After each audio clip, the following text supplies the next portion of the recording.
Hi, I'm Andre Faust. I'm here at the Nashwaak Valley. Right behind me is the Penniac Bridge. I'm going to try to get some drone footage from this spot. What I was hoping to do was capture some of the ice jams that were recently reported in this area, but it looks like it's not going to happen because right here the ice is very smooth. However, I have to point out that the water level has dropped about 1 meter from last week.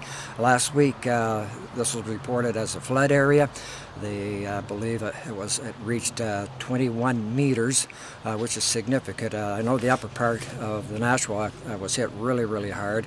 But how this is all going to play out, we don't know. But just before I left, I was told that come Monday we're going to get some more snowfall, and significant snowfall in the western part of the province. So I don't know how much that's going to affect us here.